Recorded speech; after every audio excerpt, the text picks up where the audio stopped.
Voici donc les dernières surprises de cette année 2025 et ce coffret épicurien. On termine en beauté avec là encore deux vins qui, je l'espère, vont dynamiter un petit peu votre curiosité, vos papilles et surtout des plaisirs sincères que vous pourrez partager en famille à la maison.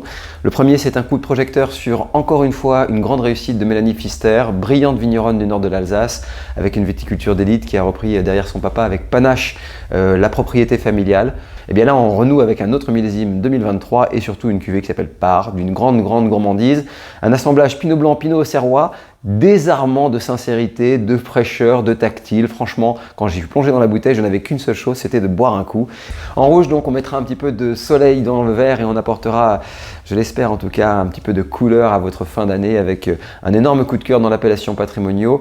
Vous connaissez Emmanuel Gagnepin et David Rizoul et leur fameux projet GR20. Nous les avons souvent soulignés dans ces coffrets, souvent en blanc, mais là en rouge avec, vous allez voir, un Nieluccio très fin, très apaisé, très envahissant de parfum, mais qui a surtout un tactile assagi, alors que ce cépage, on le sait, sur cette appellation, peut avoir des fois du tempérament, des tanins un peu plus fermes. Là, on joue la carte de la douceur, des parfums. Je vous promettais un vin désarmant de sincérité, et bien vous allez voir que j'ai pas menti. Ce qui m'a vraiment frappé avec cet assemblage Pinot Blanc, Pinot Auxerrois, c'est la naturalité aromatique. On n'est pas du tout dans le schéma fermentaire d'un vin simple d'Alsace. Là, c'est sincère, on plonge vraiment dans les fruits de verger, on a la poire, la pomme coque, des sensations un petit peu acidulées, le raisin frais qui résonne un petit peu. Et vous verrez surtout, ce qui est absolument sensationnel sur ce vin, c'est que c'est tout sauf un vin court. On a une véritable persistance aromatique sensorielle. Un vin qui va au-delà de 8-9 Caudalie et qui reste extrêmement sapide, extrêmement salivant. Bref, de quoi dynamiter normalement vos apéritifs de fin d'année.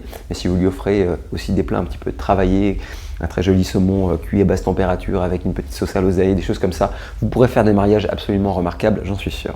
Et pour terminer avec ce Patrimoniaux à maturité, je voulais simplement mettre des mots sur des sens sur cette appellation qui des fois peut être un petit peu plus sauvage et puissante. Là, j'ai adoré le fondu de la matière, la gamme aromatique finement évolutive de ce Patrimoniaux 2020.